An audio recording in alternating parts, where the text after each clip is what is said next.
Right, it's the 21st of December 2020. This is just my journal update. Now, I've just received a phone call from Camberley Manor and to notify me. Now, they did phone me yesterday that I was unavailable, so since my father, I had the conversation on I think it was a Thursday, 17th. Let me double check.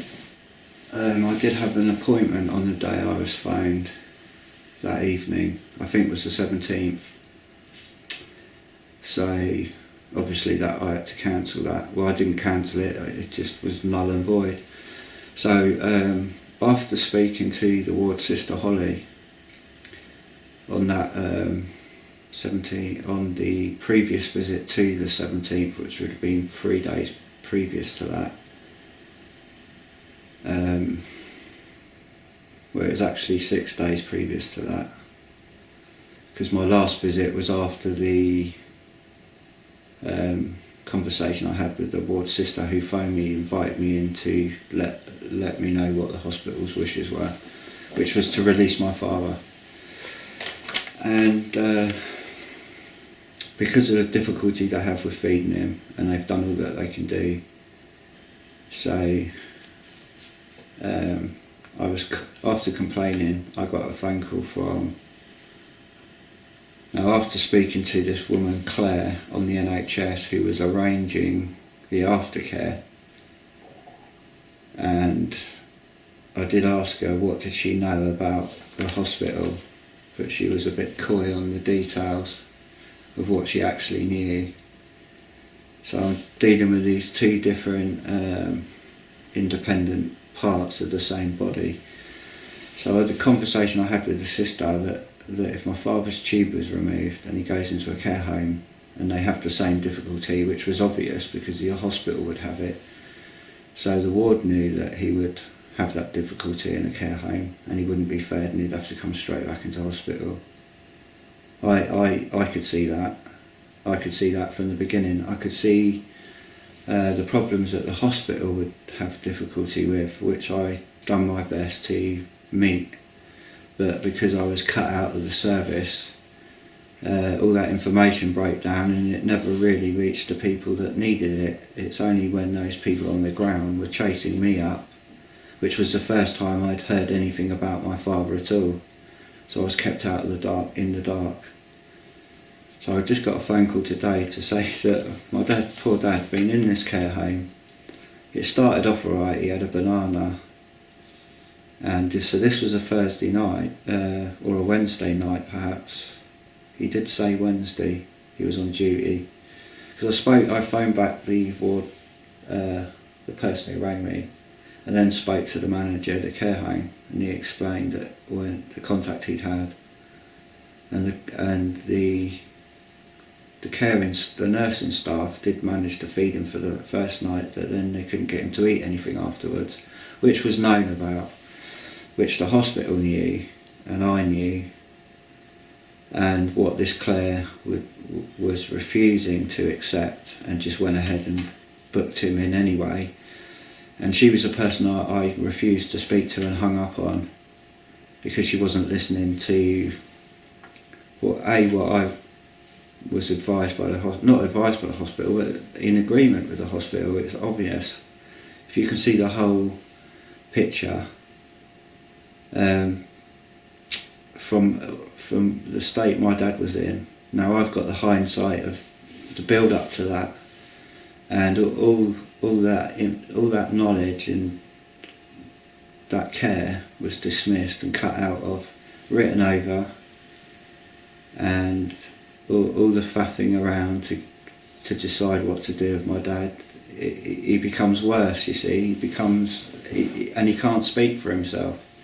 And it took me so long to get to see him to determine, well, what's in there? What have I been left with?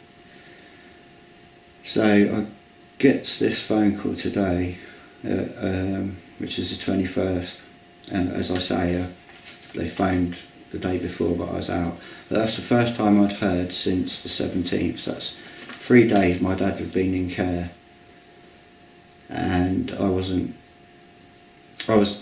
told it would happen, but I wasn't phoned that he'd arrived or anything like that, or from the hospital or from the care home. So I don't know what information was passed on. Perhaps because I hung up on this Claire, she said probably it might have come with, I was refusing to speak to anybody. That's not what I said. I wasn't speaking to her because she wasn't listening, and she said, well, a hospital can override and make the decision anyway. And I said, yeah, but you're making the decision against conscience, knowing that the hospital know, and see now the hospital could deny that conversation ever happened, and that they never said that to me. I don't know, I'm in the dark. And it's my word against the hospitals. The whole N.H.S say my dad's gone back into hospital. The hospital haven't phoned me. So it's up to me to ring the hospital and find out, well, what are you doing now? And then it's got to go back into this woman, Claire, who overrid the decision or used their authority to just go ahead and book my dad into a care home rather than leave him in hospital. Wait to the because what was agreed that he would be coming home. Now the care manager let slip, I think he said, permanent care. I said, hang on a minute. So it's been decided now, permanent care, and then he changed track. Oh no, he's just coming in for a respite until we get the mechanisms in place in the home, hospital bed and the care package for people to come in and look after him. So my dad's caught in this system, getting chewed up by the gears. Now he's back into the people who released him and got rid of him because they've done all that they can do.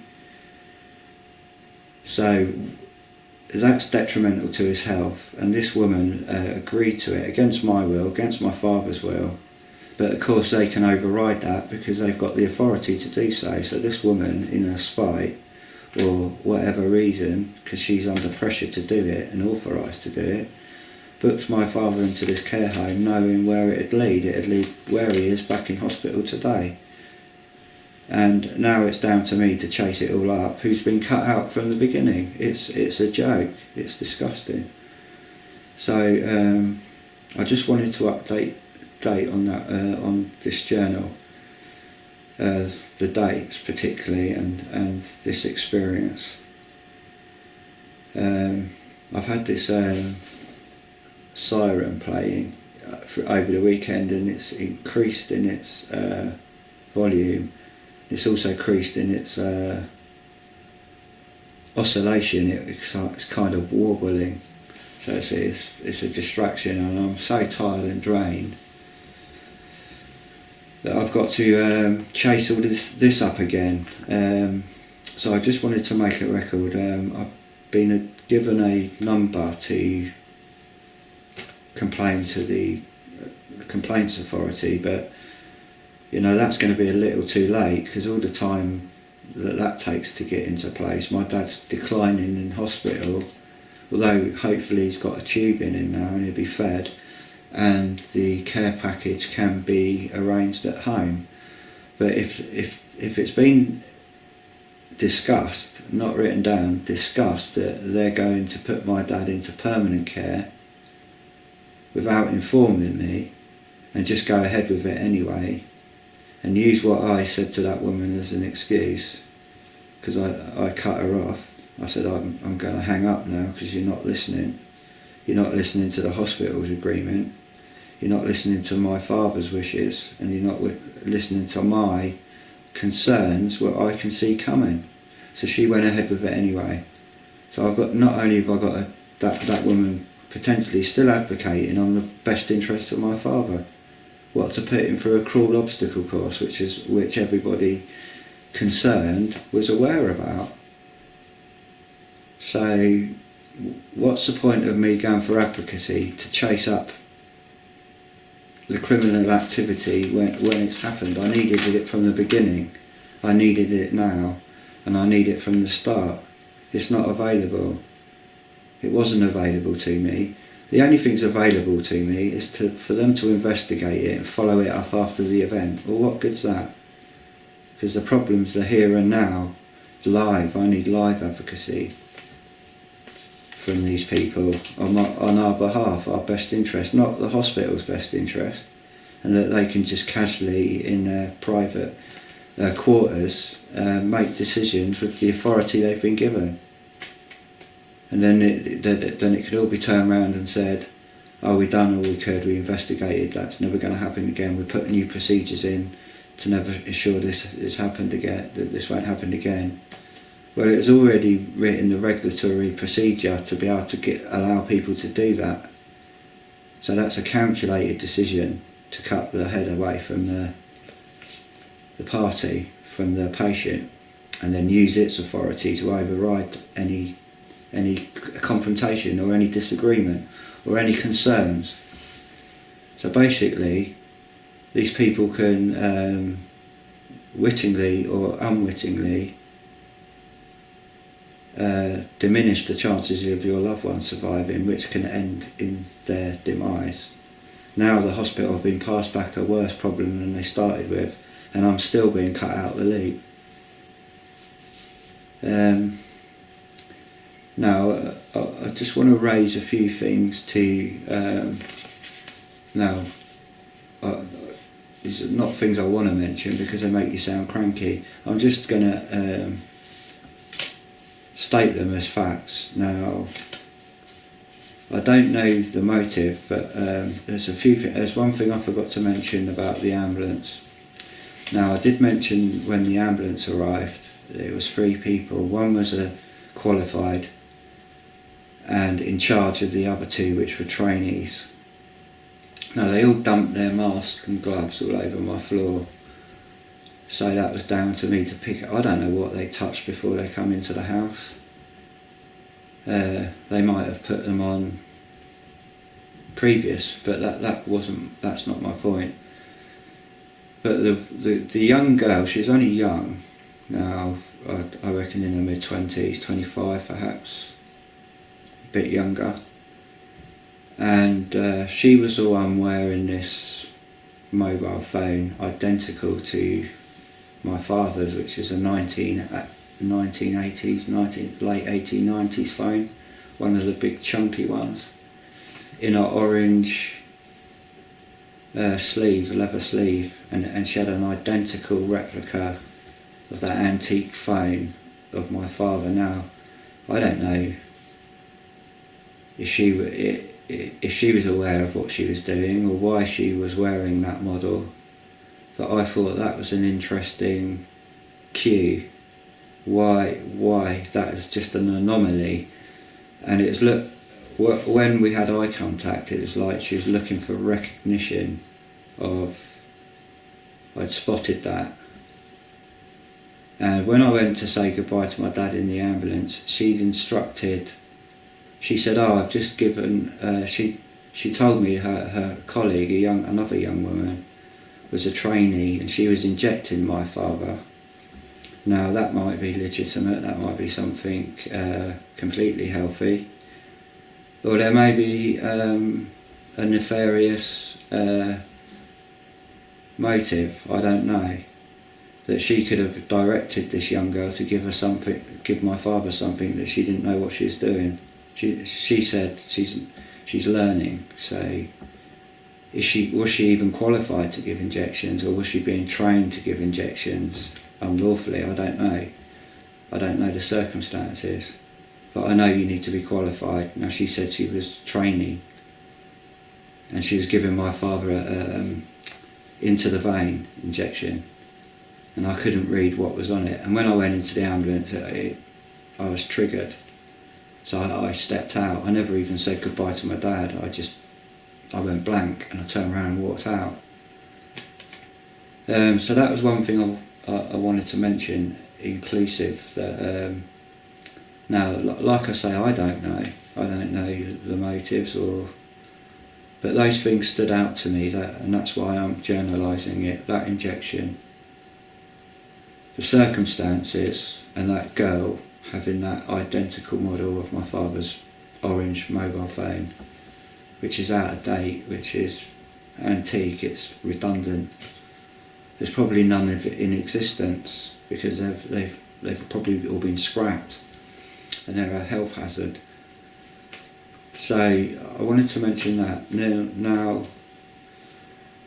one of the recent visits to my father, I got a knock at the door one morning, and I was due to visit my dad.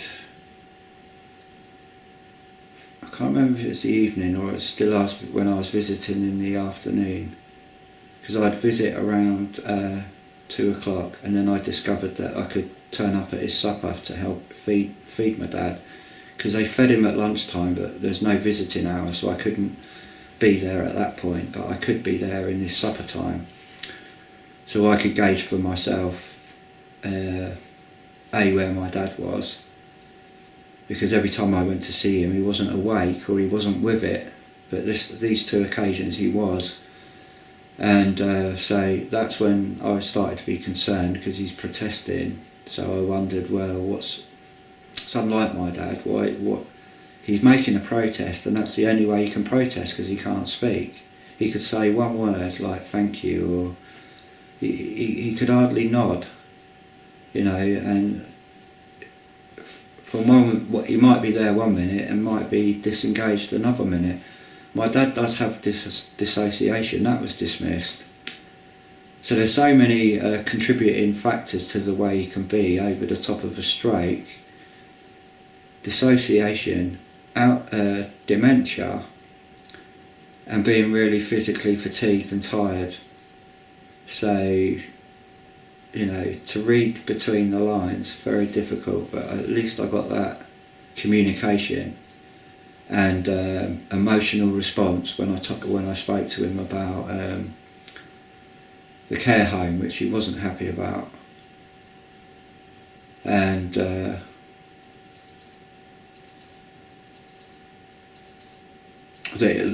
I was aiming for him to come home, which he was happy about. He would say, I got that much at least, and I was able to feed him, and he could respond with "thank you," and he did try to speak to me, but he couldn't. So I knew that he was aware of what's going on. He's not completely, completely damaged in the brain. So there's no ability to communicate. There was something there that I could grasp and at least attain from that information, that he's aware of what's going on. So the other thing was, on one of these hospital visits I think it was the afternoon, because it was in the daytime, and this strange woman knocks on the door, right up into the door, no mask on her face, and she was saying, "Oh, is this," naming the close next to mine, "is this close?" And I said, "No." I said, "What number do you want?" She told me, and I said, "Oh, I know who that is." Gave the names. She didn't confirm that that's the right address, and she said, "Oh, I can't find it." And I said, "Well, I can't know where to park," which is nonsense. It's the whole empty street.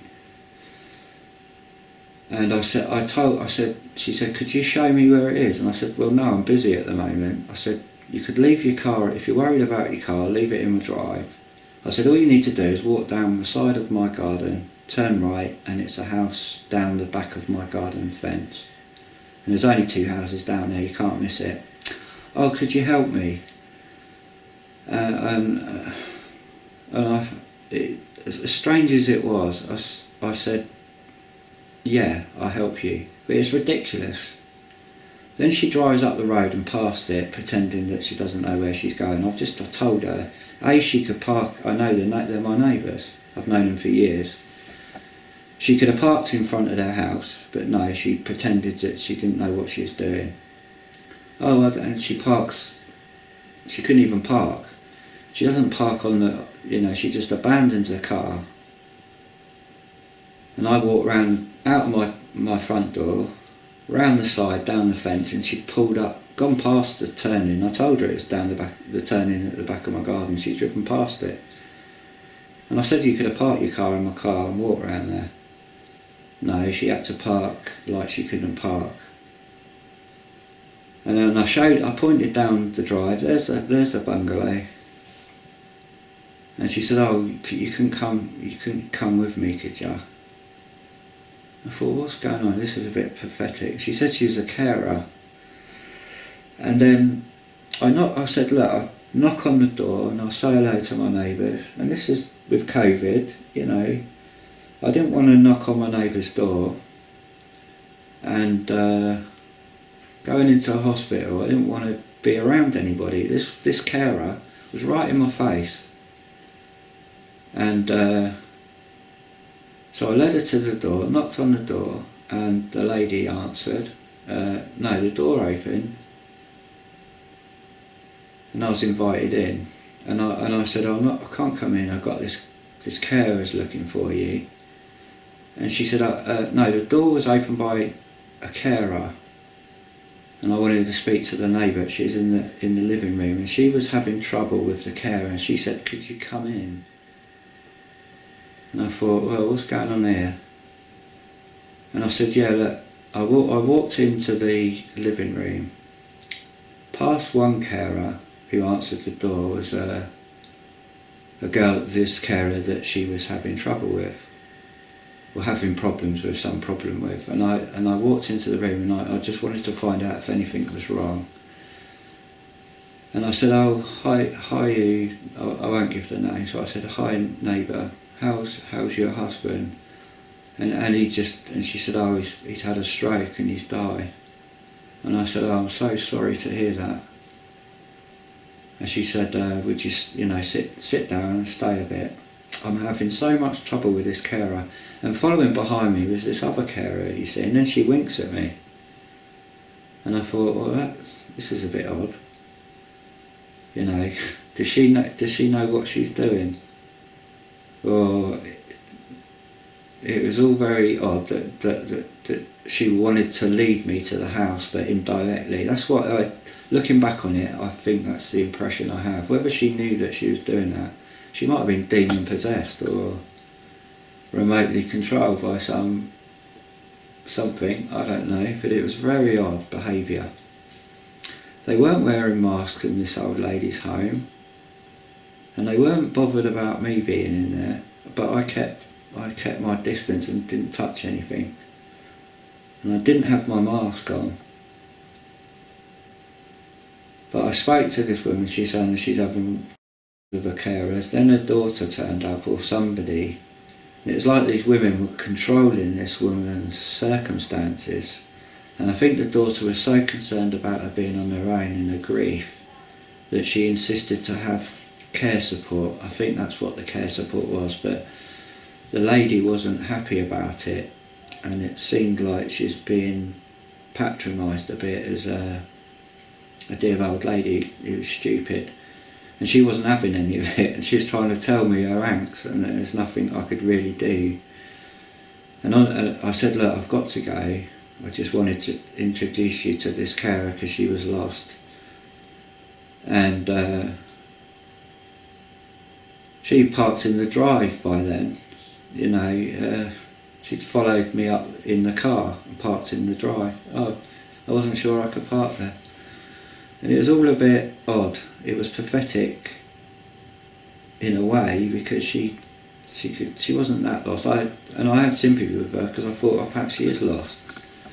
But she said, oh, I'm sorry about that. I got the names are so similar, and I thought the only similarity in the name is the first letter. When you pronounce the close names, they're completely, chalk and cheese. And I thought, oh, this is all odd set up. It's almost like she wanted me to see that this man had had a stroke and she was caring for him.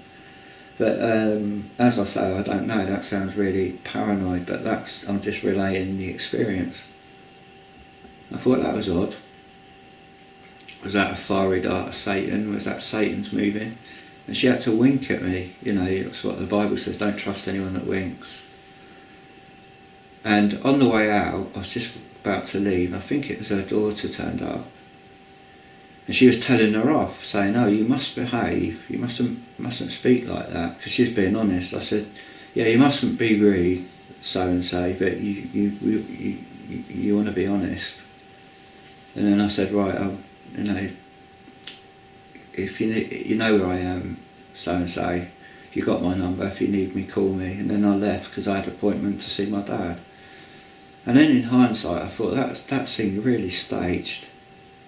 That was very odd indeed, and leading me. My father had just had a stroke, you see, and then leading me to find out that this poor neighbour of ours has collapsed with a stroke, right in the home of his wife, and I thought that was all a bit odd. That was all a bit strange. So I wanted just to record that. I haven't got an explanation for it. I don't know what that woman was genuine or not, or just a bit doolally, and a bit easily impressed by things, the devil. But I thought I'd record that anyway, because I don't believe in coincidences. So the phone and that, to me, it's sort of like a suggestion. Your dad, we know you, same mobile as your dad. Coincidence or not a coincidence? I don't know. And then being led by a stranger said she drove all the way down from Melbourne to look after this woman for a night or a few days, and then led me round to discover that that there'd been a stroke there. Is that a coincidence? You tell me. So I wanted to journalise that. And what I'll probably do is see if I can get through to the hospital. That's another trouble. I can't. When you ring, I've been given 2 new numbers because they kept saying they've had problems with their phones, which I don't agree with, because I've been cut off from the phone's rung, and I've been cut off, lied to, but also that they've rung me out on that number because I've checked it, and there's been absolutely no problem. A bit of crackling on the line, like someone's squeezing a squelch button, but there's never any breakdown in the connection. It works perfectly that way. But when you go that way, it rings and then goes, try another number. So you just cut off and then it says, try another number. So what does that suggest? That the phone's not connecting? And plus I was lied to by people on that when I did get through, and then I followed up with all these problems I couldn't get through after I was given the number to the ward, and then I was expressly told that my dad's not there, he's not going to be there. So in the dark, getting all these disjointed involvements with people is just wearing me down. And so they've not listened to my concerns, my dad's concern, or they've just had to go along with what they can manage. I understand that, but this could have been avoided from the beginning, and there's no good chasing it up. It needed to be done at the start, so unfortunately my dad and I just have to suffer it and get on. But the Lord, I'll give it to the Lord. The Lord will judge what needs to be judged. I couldn't judge. I just get angry and frustrated and lash out, and that's the last thing I want to be doing with people. Getting angry, even with people who deliberately persecute me. I don't want to get angry with them. Because in the end, everybody's judged. So I try and keep that in perspective, that if those people die, they're going to get their comeuppance. And a lot more besides, and I don't wish that on anybody, whether they're good or whether they're evil.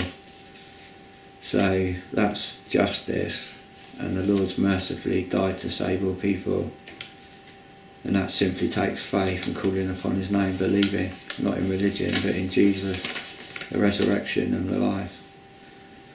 So it's only through Christ that I could cope with all these lies and dirty games and problems, these failings. Human error, there's a lot of that involved, but a lot of manipulation of that human error, because I'm on the consistent end of the persecution and the chasing down, the covering up mistakes, which is human behaviour, which I also understand, regarding my mother's care, how it was all covered up and written over. But what the people who were involved with it didn't realise that it was set up to be passed on to them to do that. So they were one was compromised. It compromised the other one, and then they were chasing it to cover up their own reputation, and they dumped that all on our laps and left me and my dad with it, and then I had to pick it up and go back through that same system with the same potential dangers and concerns. But they were ignored because it won't be addressed, and it's not up to the hospital to address it, it's up to the law, and the law's not interested because it doesn't believe it exists, or it'll deny it exists, and it will turn a blind eye. So I just have to suffer it and say thanks and praise to God and the glory of God for his love and understanding. And I can only pray now that my dad will be alright, or if he is suffering, then the Lord will end his misery, rather than him be driven to that. I pray the Lord takes him quietly in his sleep. I don't know if my dad's saved. There is signs that he believes, he confesses he's believed, and I just hold on to that and nurture that with love and kindness, and just reaffirm the hope in Christ, which I try to do. So anyone, when I put this video online, I appreciate anyone's prayers for myself, my father and the carers and the people involved, that this can be resolved with love and the Spirit of God and the healing of Christ, and the judgments of God upon those who flout their responsibility and make these compromised decisions when they shouldn't do, against their conscience. So shame on those people. I'm not going to hold a grudge. I'm not going to wish any ill towards those people, but just love and the opportunity for them to be forgiven, because I'm no better and I'm no worse. I'm a sinner and I needed saving. So that opportunity is open for everyone. So I'm going to close there, to the glory of God and the thanks of God, in the name of Jesus Christ. Amen. Right, just an additional update. I was editing my video and just check the time. Well, according to this, it's 2:15, but I think it might be a bit later, 3 o'clock, and that's an hour out. Here's my. I won't give the numbers. I'll conceal parts of the numbers. But these are the numbers at the hospital after just expressing to the ward staff that I was having trouble getting through. They said, "Oh, I've had problems with my phones. And this receptionist said, "Oh, let me give you 2 new numbers," and she wrote them down. Well, one number doesn't exist. Could be a mistake. The other number just rings and rings and rings and rings and rings. I tried it a few times. I phoned a few times, and it's the same thing. So any old excuse could be used why I can't get through. So what I was ringing to find out if my dad was still on the ward where he left. I've not been informed where he is. And now the hospital are completely acting on whatever they've been told regarding our circumstances without having a full picture. So, you know, have I got to waste my energy chasing up a dead dog? You know, trying to get it to fetch a stick. It's it's beyond a joke. So I wanted to just include that in the editing process. I thought I'd just give the hospital a ring before I decide what. So I don't know where my father is. I've not been contacted, and you know, I'm left with all the concerns. Not only, no, I'm not complaining. I'm just mentioning the facts. Not only have I had a car accident that wasn't treated, and then I was refused treatment by the surgery, and this I can run right back in my history about other problems, but I just mentioned my car accident, untreated, sent round the houses, denied. My mother's treatment, they refused to unregister myself and my father off their books. And that's the same surgery that concealed all the hospital's neglect of my mother. And so not only as myself, and it affected my father as well, because we're a family, not only have we been left with that trauma, now we're faced with all these liars who can keep lying like they're so good at it, they don't realise that they're doing it. And you get these little slips. They've been informed not to answer the phone, but they're not going to say that, are they? And whenever you ring, you're left in the dark, and they don't follow. They're not concerned about your loved one, because they're not ringing to inform me where he is. They're only ringing to inform. Well, they're not informing me. They just are when they need to ring, or somebody takes the initiative on the ground who doesn't know what's going on to ring me and ask a question, because they know that I'm his only next of kin. But they're not in the whole picture. And I've seen this in these, call them mistakes or call them deliberate, willful, not doing what you should be doing. Then that causes a problem, and it goes all down the line, and you can do that and get away with it, because the next people the problem's passed on to can't have no correlation of what's happened before, only what they've been told. So whether it's an accident or whether it's deliberate, the fact is that both can happen, and both have happened, and I've experienced the consistency of it. Not only all this, I noticed editing the film. Now I can hear the tone on my editing on the video. So not only am I experiencing the covert harassment, psychological harassment, electronic harassment, and so I just want to mention those facts, how not only has our country got, now our Prime Minister is not only faced with this COVID problems and this second virus, this developing of this coronavirus, or so-called, what do they call it? Not a metamorphosis, but it adapting, it changing. So not only have they got that crisis, they've got this criminal activity above the law in the country to deal with. So,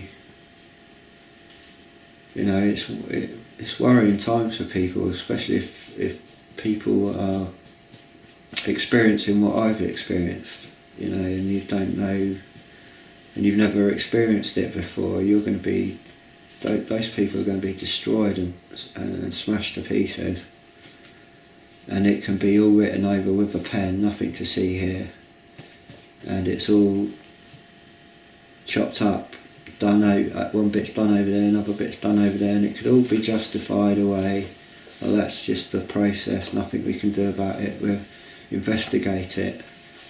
Where I know it's willful, deliberate manipulation of the procedure and exploiting people and their ignorance and the law. So not only is it unlawful, It's regulated to be unlawful. Or even though they've got the lawful apparatus to chase it up. It's no good chasing it up after the event.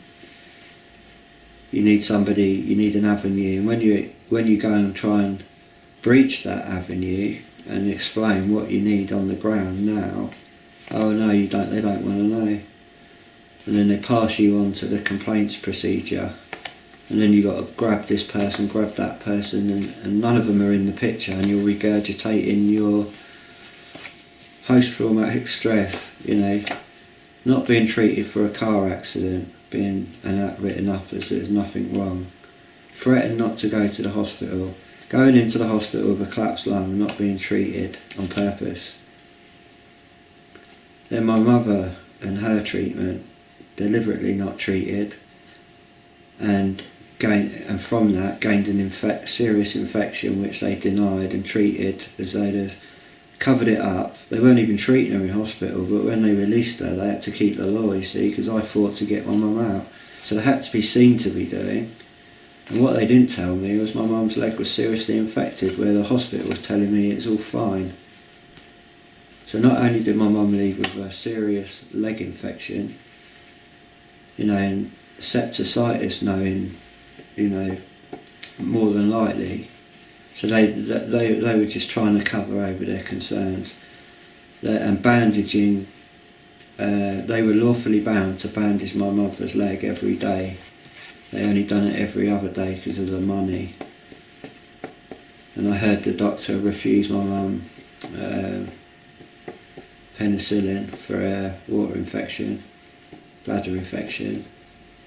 And I was threatened on the phone if I said anything indirectly that I'd been refusing my mother care and medication. So this is how you're handled by these people, by liars, criminals. And what do the police do? Nothing.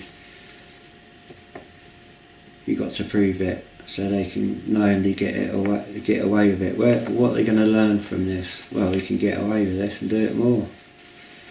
So I wanted to just include those that addition. I'm going to close there. In the name of Jesus Christ, amen.